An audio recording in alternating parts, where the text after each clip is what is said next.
Welcome, everyone, to Dead Talk Live. I'm your host, Viz, and I'm glad that you are joining us. Thank you so much for all our viewers around the world for tuning in. A special thank you to all our moderators. We are starting a little bit late tonight. As you can see, I'm all alone, and it's been a minute. It has been a minute since it's just been you and me and you guys. And we're going to have some fun this hour. We're just going to kick back, laid back, talk. Tonight's topic, we are going to be reviewing the last two episodes of The Walking Dead. We'll get to that in a little bit. I hope you've been enjoying our lineup of guests over the last several weeks. We are back at it again tomorrow. Tomorrow we have a very special guest coming on Dead Talk Live. Michael Emerson played Ben on Lost and is on Evil right now. So we are very excited to have Michael join us. Scheduling note, tomorrow's episode, if you guys do want to watch it live, it is going to be starting much earlier than our normal start time. It's going to start at 1 p.m. Eastern. On the United States, 1 p.m. Eastern. That's like 10 a.m. In the morning on the West Coast, and wherever you are in the world, you can figure out the time zone from there. Want to say hello to Colette, who's joining us. Duda ZX is joining us. I hope everyone is doing well on all the different platforms that we are streaming to. Man, I'm out of practice. I'm out of practice doing solo shows. Can you imagine that? It's been such a long time that I'm out of practice doing this. Anyway, I hope everyone's doing well. Since we've had so many guests on the show, I am opening up the phone lines tonight, and our moderators are going to be posting the number. If any of you want to call in live, any questions you have on any of the guests that we've had on the show, any of our upcoming guests, please feel free to call in and ask your question, state your comment. Just no pranksters. Please, no pranksters. No, none of that today. It's been a long day. It's been a busy day. And I'm just glad to wrap up today talking to you fine people. So, like I said, today we are going to be covering The Walking Dead, the last two episodes of The Walking Dead. Season 11, episodes 3 and 4. Now, before we get started, here is my take on the season so far. As we all know, and we've talked about before on this show, the entire production team, at least from what they said publicly, were caught off guard when they found out that this season 11 was going to be the final season of the mother show of The Walking Dead. So I feel like this current season is being rushed somewhat.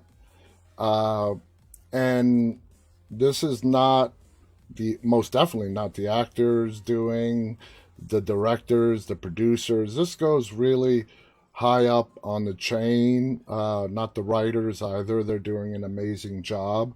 But when you find out that you have a finite number of episodes left for a series that's been running for 11 years and you want to finish the story, things kind of tend to get a little messy. And I think that's what's happening right now on The Walking Dead. Things are a little bit all over the place. This past Sunday's episode, there was no zombie. And I believe that's the first time in 11 years where we had an episode of The Walking Dead where we did not even see a single zombie in the episode. Now, we all know that the zombies are just a backdrop, and this is a character-driven show. That's what we love about it so much. But we always got the obligatory zombie, here and there. And I was just amazed that by the end of this past Sunday's episode, there was none. None. And I try to rack my brain. If you guys can remember an episode in the last 11 years, 11 seasons of The Walking Dead, where we did not see a single zombie walker throughout the whole episode, please go ahead and share it because I cannot think of a single episode. So it's kind of messy. This whole Maggie Negan thing is getting old, quick, really old. Uh, these two, I'm going to say it, they should just have angry sex and get it over with. Really. I mean, I'm not the first one to have mentioned that. I've heard other people say it. But, just let them sleep together, get their frustrations out, and then let's move on. Let's move on with the story. Lisa says amen to that. Philip also writes, no other episode without zombies. Good. Good. Yeah, I could not think of one. So, yeah, these two, just do it. Get it over with. Put it behind you. This whole Maggie being pissed at Negan and Negan being Negan with Maggie at points, just, really pushing her to, either do something or don't do something. I'm totally Team Negan on this one. Maggie, if you're going to do something, do it. If not, then bite your tongue and live with it. I totally agree with Negan on this one. And I don't know how many of you guys are more sympathetic to Maggie or to Negan. It doesn't really matter. But let's move on from this, okay? Glenn died 4 seasons ago. All right. Even in the show's timeline, a lot of years have passed. So yeah, I want to hear your guys' thoughts. So the moderators, I haven't seen them post a number to the show. Please post a number if you guys want to call in live and share your thoughts on The Walking Dead. Share your thoughts about any of our prior guests that we've had on this show. Starting tomorrow, we're going right back to our guests. We are booked solid through the end of September, and we're starting to confirm October guests and into November. So please feel free to call in, share your thoughts. I'd love to hear from you. Uh, so we're going to get to The Walking Dead and so on. Going back to our whole guests, we've had some really great guests. It's been so long since I've done a solo episode. I hope you guys enjoyed the pictures and the little video clip that I posted of us going to the New Jersey Horror Convention and Film Festival. That was a lot of fun to meet pretty much we met the entire Terrifier crew. Damien Leon, who's also a prior guest of ours, the creator of the Terrifier story. Got to meet the actors, got to meet David, who plays Art the Clown. It was a lot of fun, a lot of fun. Great time in Atlantic City with friends and the convention.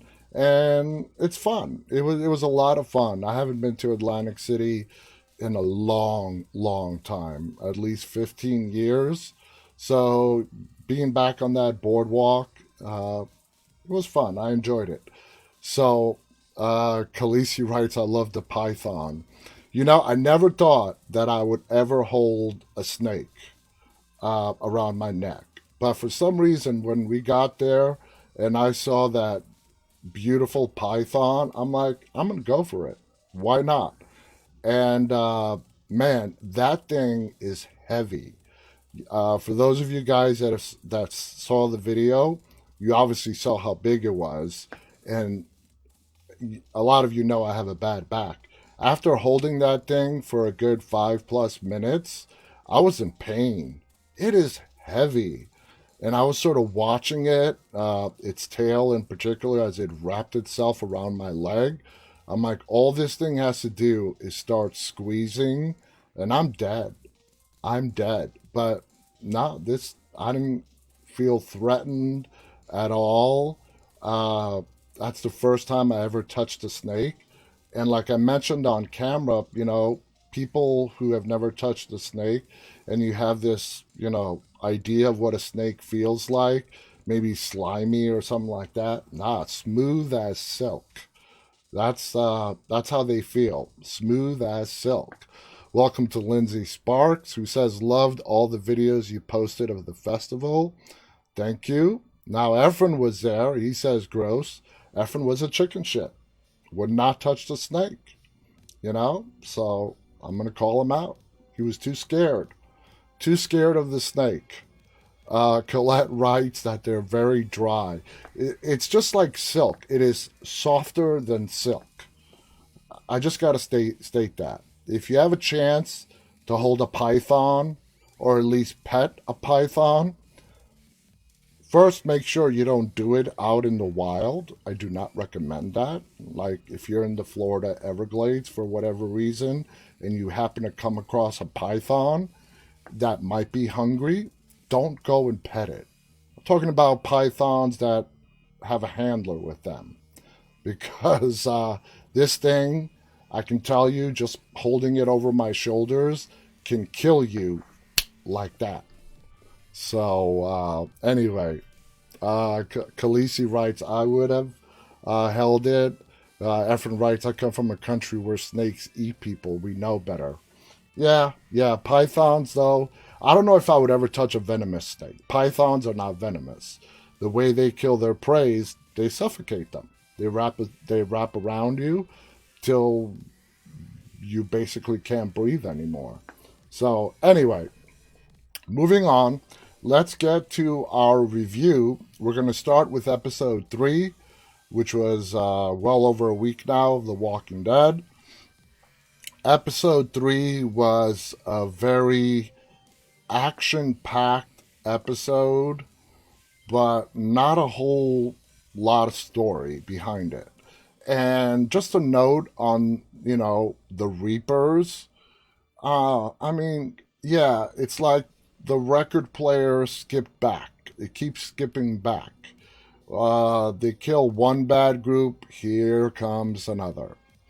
Even the motivations behind them are starting to repeat.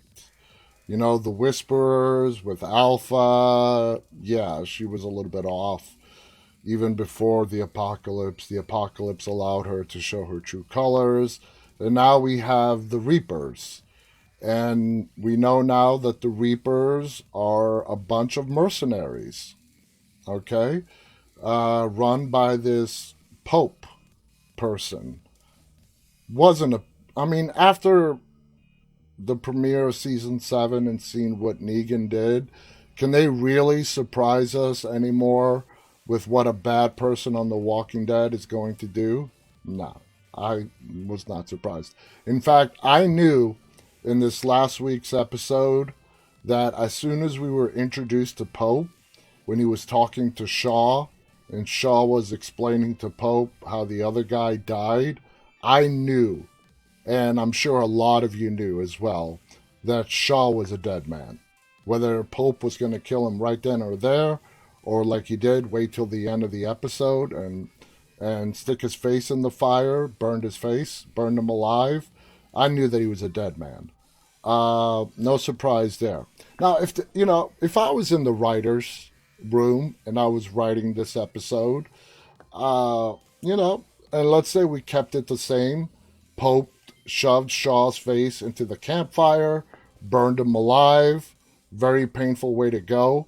What I would have done differently is I would have not made Daryl's reaction be one of shock. Now, just think of all the stuff that Daryl Dixon has seen since the zombie apocalypses broke out. Really? So, having one human being take another human being and put their face into a campfire, I would have had Daryl just be stoic. True to fashion, Daryl Dixon did not face him. But he had this shock look. And it was sort of out of character, considering Daryl Dixon's character arc through 11 seasons.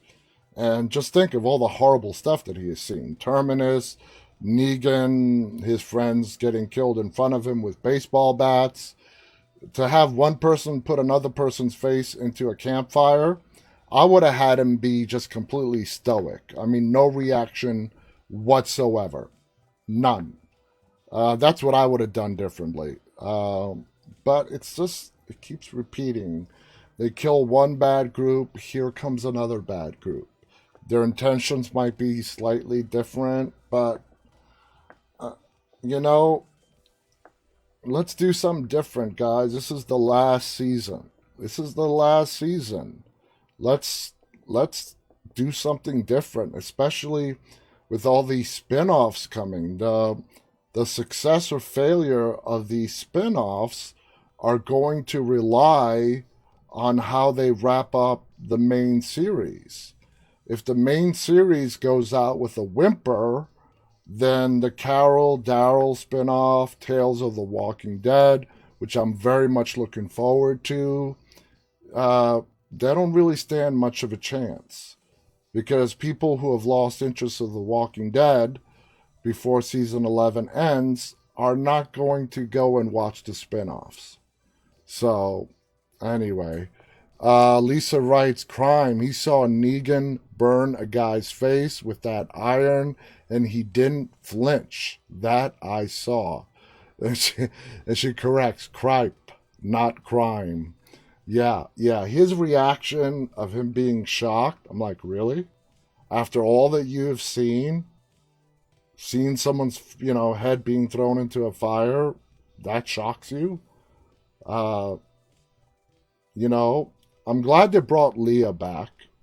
I'm glad we're going to get some kind of closure to that story, even though there's still a lot of explaining that she has to do from what we know of the Reapers, unless, and she doesn't clarify this in Sunday's episode, if, it's sort of ambiguous. Did she know them when they approached her in the woods, supposedly, and they took her in? Because from what we know about the Reapers, they don't give mercy to anybody. They kill you. I mean, flat out. They don't ask any kind of questions. They just flat out kill you. So, did they know her? Did they know that she was a mercenary? A paid soldier? Maybe we'll find out as the season progresses. But I am glad they brought back Leah and to see what exactly unfolds between her characters and Daryl will be interesting to watch throughout this season. And like I said, we are halfway done through the A part of 11. The B part of season 11 is going to be sometime in early 2022. And then the last part, part C, is going to be at the end of 2022. So let's see what happens. And to make another statement, 2 days ago, I read an article on an interview that Scott Gimple did. Scott Gimple is the main boss that oversees the Walking Dead franchise. I mean, and you got to be careful. It gets kind of muddy when you think of the main boss because AMC is the main boss of The Walking Dead. But Scott Gimple, he was the showrunner for The Walking Dead for many years up until the end of season 8. Season 9, Angela Kang took over and is the current showrunner and has been doing a brilliant job. So at the end of season 8, Scott Gimple got promoted to oversee the whole franchise. That includes The Walking Dead, Fear the Walking Dead, The Walking Dead World Beyond, and the movies. So the movies. You've heard me say this before. I think the movies are in real jeopardy. Now, the article that I read with Scott Gimple, he stated in regard to the movies that they're still ironing out the script. No. And he even went a little beyond, and he referenced they are doing some R&D, research and development, in regards to the script. I'm sorry, Scott. I've got all the respect in the world for you, and I really feel bad for the man because it's not him that's making these decisions. It's people way above him. But he's the one who's going to have to be the voice for this thing. And the whole we are still ironing out the script, I gotta call you out on that, Scott. I really do. I'm sorry, but I gotta call you out. That excuse is past expiration. It really is. It is really past expiration, and they're not giving us any more than we're still working on the script. How many years has it been now? Countless movies have been shot and released, and they're still working on the script. I mean, if we go back to early 2020, absolutely. COVID was breaking out here in the United States. Everything had shut down. But even now, yeah, COVID is still around, but life is moving forward. We're adjusting to life with COVID. Conventions are happening again in person. So the whole excuse that we're still working on the script, or like he said, doing R&D on the script, no, it doesn't fly. And I don't blame Scott Gimple. Like I said, I have all the respect in the world for Scott Gimple. I loved him when he was the showrunner of The Walking Dead. I think he's doing a great job overseeing the franchise. And these are decisions being made way above him. But he is the spokesperson. He's the one that has to do the interviews and explain what's going on when he's asked about these movies. And I go back 3 years now to, when he was on Talking Dead right after Rick Grimes' last episode. And the plan back then was beautiful. And the way he explained it was awesome. They were going to make three made-for-TV movies involving Rick Grimes, and that was perfect. That was an awesome plan. But after that, they brought in Universal Studios to help with the movies, and just one thing after another, it got muddier and muddier and muddier. AMC and Universal, AMC, the theater chain, they sued. I forgot who. I forgot who they sued for releasing movies and bypassing theaters to straight on video on demand. So whether it's disagreement between Universal, AMC, a contract dispute, rights dispute, we won't know. They won't tell us. But I really feel bad for Scott Gimple because he has to go on record whenever he is asked publicly, and he has nothing more to add than we're still working on the script. But yet, if it becomes official and the movies do not make it, they never get made, it's his credibility, it's his reputation. When he is going to be the one that comes out and says, because of whatever BS reason they tell him to say, the movies are not going to get made. So I just want to clarify, this is not Scott Gimple's or anybody who works on the production of The Walking Dead's fault. This goes up, AMC, Universal, up, studios, suits, disagreements. Now, I don't have any proof. I don't have any inside knowledge of this. So I got to, put a disclaimer out there. This is what I think is going on because, after a while, that same old excuse of we're still working out the plot, the script, R&D, yeah, that is long past. So that's my take. So I'm letting you guys know, do not be surprised if tomorrow, next week, 3 months from now, 6 months from now, they come out with an announcement that the Walking Dead movies, the trilogy, the Rick Grimes movies, for whatever reason they decide to put out there, are not going to be made. So don't be surprised. In fact, I am now leaning more way more towards waiting for that announcement than the announcement that they've started shooting. I'm actually waiting to, I would not be surprised in the slightest bit if I wake up tomorrow and, I check my phone and right there is an article saying that, you know, the Rick Grimes movies have been completely axed.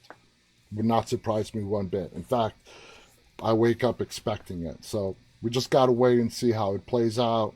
I'm hoping for the best, but I'm prepared for the worst. And it really sucks because, uh, they really muddied the water. If they would have stuck to the original plan, just made three made for television movies, kept it in house, AMC only, with Skybound and all them, it would have been fine. And the first movie, we would already had it, no doubt about that. It would have been out already, and we'd be talking about the second movie right now. But yeah. Anyway, let's go on and let's see what we have in and let's review the last two episodes, okay? And we're going to start with season 11, episode 3, called Hunted. If you're a big action fan, uh, there was a lot of action in this episode in regards to the Reapers. And, talk about Maggie. She, she had skills. She's come a long way from that farm girl that we met in season 2. But man, she has some skills since we last saw her in season 9. So I don't know if that's Elijah, the masked ninja guy's doing and training her, but she has become a master at throwing knives and a whole bunch of other stuff. So, as promised, hunger rears its ugly head on The Walking Dead season 11 as Carol and Maggie lead very different desperation missions. Now, this is episode 3, not this past Sunday's, the one before. Hunted opens in a flurry of action. Blades, arrows come flying in and out of darkness. Most of Maggie's companions stumble and fall, as do their hunters. Some get back up, scramble away towards safety, or in pursuit of someone. Most don't. At least not until they're presumably turned into walkers and join the omnipresent background noise of the undead. As far as cold openings go, this one runs hot. And while it burns itself out quickly, it's a perfect setup for the following episode, which features The Walking Dead in hunting mode for both A plot and the B plot. Now, I'm assuming they're talking about season 11 part A and season 11 part B. At the center of both plots is hunger. Everyone in Alexandria is hungry, slowly starving to death as rations peter out and the fields fail to provide enough to sustain the population.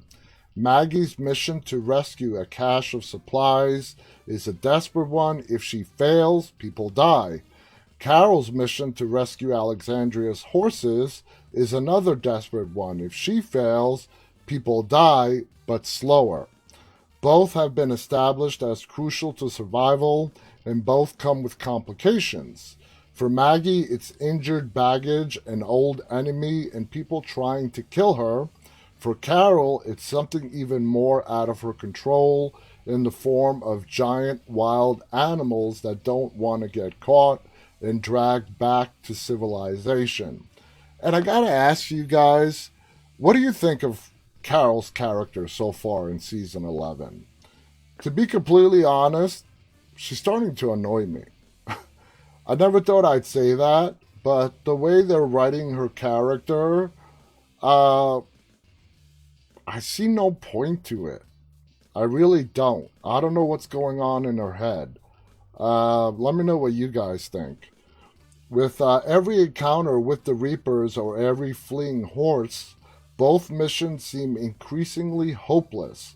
You can't catch a horse that doesn't want to be caught, especially when you've got no real experience in doing that kind of thing. And you can't liberate a bunch of food supplies and get them back to your people if you're all dead on the side of the road. But Maggie and Carol both persist, pressing on with their respective missions even when other, cooler heads suggest turning back, taking a break, or giving up entirely. There's a certain degree of single-mindedness at play for both characters. Maggie sees one way out, and there's no way that she can deviate from the path, even when deviating from the path is the best thing to do. She's a leader, so she's stubborn and used to getting her way no matter what. And while she's good person, according to Alden, good people don't always make good leaders, and there has to be some ability to be flexible to accomplish a goal when complications arise. And that is absolutely true. Maggie has always been a stubborn person. Maggie, as things continue to go wrong, fails to find that flexibility, and it costs her pretty much everyone in her entourage, save the last person she wants to have at her back, despite their growing agreement with one another. Maggie's desperation makes complete sense, and it's established in pretty much every visual shot of the character. From her flailing around in the action sequence in the cold opening, to her waking up from the attack and trying desperately to get away from the people chasing her by breaking into an abandoned mall. Frederick E.O. Toye does a wonderful job of isolating Maggie from the rest of her group. Where was I? Of isolating her from the rest of her group, putting her in danger, and making it so she's only got her wits and cleverness to survive. It's impressive at this point to put a character this competent into peril and make it feel legitimate. But Lauren Cohen's paranoia and fright does a wonderful job of selling this, and Toye and director of photography Dwayne Manwiller make a great use of Cohen's expressiveness. And hats off to Lauren Cohen. I mean, she's doing great with the material she's given. The scene in which Maggie drops her flashlight while disposing of an attacker is really well done, but the capper for it is when she feels like she's finally safe, only for there to be a presence in a ghost mask behind her. That flick of a lighter to illuminate that scene was beautifully done, and it's edited crisply enough that the attack doesn't lose impact. It's just enough to provide a very effective jump scare, leading into a couple of other decent scares further down the line. It's a refreshing bit of horror after 3 episodes of mostly action-adventure with horror elements, and a fun callback to the Whisperer's mode of attack. Maggie doesn't know any way other than forward. She has her mission, and she's sticking to it, even when Alden, Negan, and others try to talk a little bit of sense to her. Lauren Cohen does a solid job of portraying that brittle iron will from Vivian Tess's script. Maggie is strong and a leader, but she's getting closer and closer to her breaking point as she tries to do anything to get herself back home with food enough to keep everyone, Herschel included, alive. She might die in the process of trying to do it, but that's all that she has left. Now, Carol and her mission, while she has other things she could be doing, she's fixated on the horses and recovering them, because it's easier than facing the very real possibility that you did everything you could and still everybody died. Melissa McBride, through the course of the past several seasons, has carried the show, and now when she's given the opportunity to put together a good performance, she still shines. And she has good chemistry with Angel Theory's Kelly. And just a little bit, going back to Carol, that episode 3, what I really loved the most about that episode is that we got to hear more from Magna, Nadia Hilker. I mean, A great actress, and I'm glad they're actually utilizing her instead of just being a backdrop to a lot of scenes. I love the fact that we got to hear her talk, that we got to hear her express herself, the way she stood up to Carol, telling her to stop giving Kelly false hope. That's what I enjoyed the most out of episode 3. Now, all 3 women have their hope, the mission they're clinging to, and there's not really much alternative for any of them in the greater world. Maggie has to get to the supplies or everyone will die from lack of food. Carol has to get the horses back or everyone will die from overwork or lack of horse meat, like they wrote there. Kelly has to hold out hope that her sister will come back. And we're 4 episodes in, and, from what we saw last of her in episode 16 last season, we don't know what Connie's up to. But she'll give up and probably die too. Food is important, but hope is equally as important in this hard Scrabble world. So I don't know when they're going to get to Connie and Virgil. Remember, it was Virgil that found her on the horse, as Connie looked very disoriented and running away from something in episode 16 of season 10. But I don't know when they're going to introduce her. Now, next week's episode from the trailer, we're going to shift gears from Alexandria and Maggie and Negan over to what's going on with Eugene, Yumiko, Ezekiel, and the Commonwealth, and see what's going on over there. From the looks of the trailer, it looks like they actually get brought into the Commonwealth, and they get to see what life is like. One scene that I love from the trailer is them walking into a bakery and seeing actual baked goods out on display. So I thought that was a nice touch.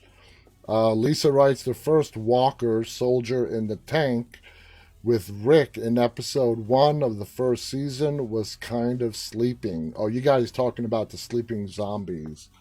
Hey, it's been sort of an on-off thing. Episode 1, you're right, the zombie in the tank was dormant, asleep. And then fast forward to season 3, when Herschel, they're taken to prison, and he crosses a walker that he thinks is dead, and that walker wakes up, takes a chunk out of his leg, and then we don't really see any more sleepers for a long, long time. So who knows what the story is about that. My guess is after a while of roaming back and forth endlessly, they get tired. I don't know. And I don't really think we're going to get an answer to that question. And if we do, it's going to be a theory. Whether it's Kirkman or whatever, it's just going to be a theory. All right, now let's move on to last Sunday's episode. The Walking Dead Season 11, Episode 4, called Rendition.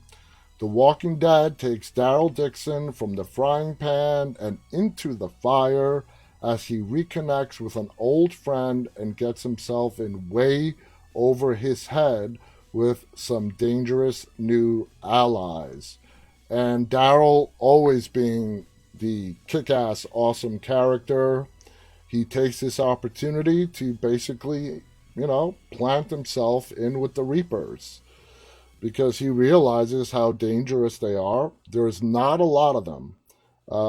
There was 15, and after Pope killed Shaw, 14. Now, if Daryl, obviously, I don't think he's going to start believing in their motto or way of life. So they've got 14 very dangerous people who are following a very dangerous man.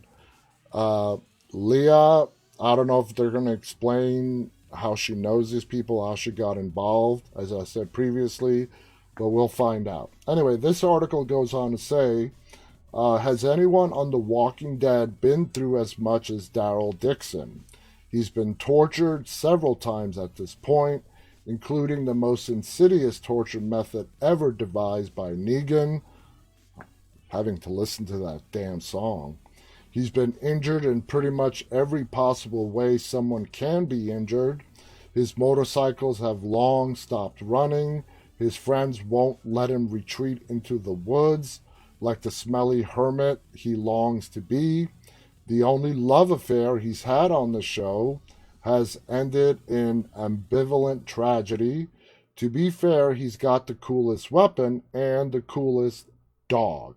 But aside from that, he's watched pretty much every one of his friends and his last remaining family member suffer and die around him, and yet rendition finds a new way to torture him courtesy of the best training that the CIA has to offer.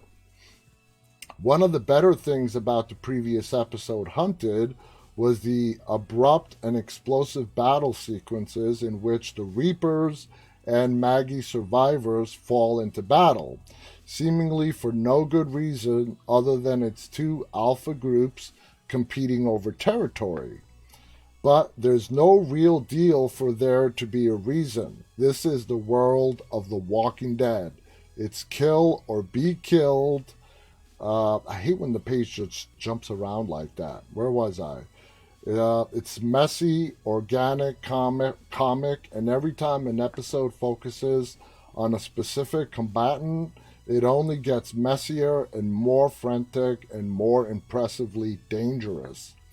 The sense of danger director Frederick E. Otoye cultivates with that reminder of the chaos of battle sets the tone for the first half of the episode, in which Daryl does his best impression of Solid Snake by sculling through the shadows, ducking through ruined buildings, and using the environment as a way to distract the Reapers who chased him and Dog from the battlefield. The battle continues in fits and starts, and Dog getting tossed aside like a bag of garbage, and Daryl forced to flee for his life for the second time in as many segments, with one dogged female pursuer hot on his heels. Daryl doesn't know who she is until she unmasks, but I recognized Lynn Collins' eyes through the mask, and no one other than Leah would have such reason to stalk Daryl to this degree, as most of the other women who have come and gone in the show haven't had much of a relationship with him. While Leah's return is not a big shock, it's still a little surprising to see something from one of the bottle episodes show back up later in the series, because those last 6 episodes of season 10 felt more like filler and backstory than things that would have a narrative impact going forward. As shocking as it would be to have an ex-girlfriend point a shotgun at you after stealing your dog, the episode only gets weirder and more dangerous for Daryl Dixon once he meets Leah's family. Both Reedus and Collins do a solid job in their scenes together. Daryl steadfast, unwavering in his bullheaded determination to stick to his obviously fictional story. Leah trying her best to get Daryl to give her something, anything, in order to keep him from falling into the hands of the Reaper leader, Pope, who does things like talk about God while sharpening knives to establish that he's bad news. Now, there's an element of cold detachment to Leah. She goes through the motions of everyday Reaper life that isn't replicated in her moments alone with Daryl.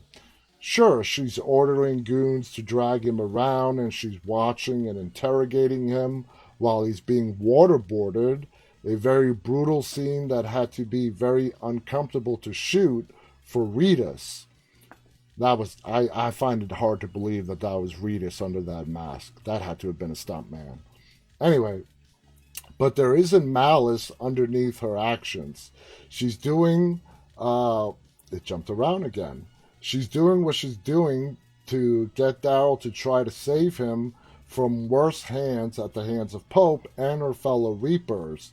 It just takes Daryl a little bit longer to pick up on that, one might hope. Fortunately, his fellow captured traveler is a little bit slow when Daryl starts ripping into him and his group in an effort to distance himself from Maggie. As you guys remember, when he's being interrogated and they ask him about that group that he was with, he tells Leah, she knows he travels alone and it was just some group that he ran into on the road. Writer Nicole Morante Matthews walks a fine line in these moments, with Daryl and Leah pushing at one another without losing that core connection. Leah is clearly one of the true believers, at least enough that she's not going to abandon the group, again, just because Daryl stumbles across her group, but she's not so totally taken in that she's ready to let Daryl get kicked into the fire for his transgressions either. Their history is expanded upon but not belabored over, with just enough backstory explained via Leah and Pope to establish the method behind the group's madness, but not so much that it feels like a Bond villain explanation. That was very nicely put. Daryl learns just enough from Leah to be wary. He learns enough from Pope to know that sticking around with the Reapers would be a bad idea for him long term, because Pope is clearly on the wrong side of sanity. And that's before he throws a guy into a fire, holds him down for having the misfortune of getting stabbed in the back during the fog of battle. Pope might let Daryl hang around for Leah's sake, but the patience of someone like Pope only lasts so long. Once upon a time, Daryl walked away from Leah. He'll be running away from Pope. How many of you guys actually, out of all the villains that we have seen on The Walking Dead, how many of you out there actually feel like, wow, this guy is one of the worst of the worst? No. 8 seasons later, since we were introduced to the governor, he still stands out as by far, in my opinion, the best antagonist that we've had on the show.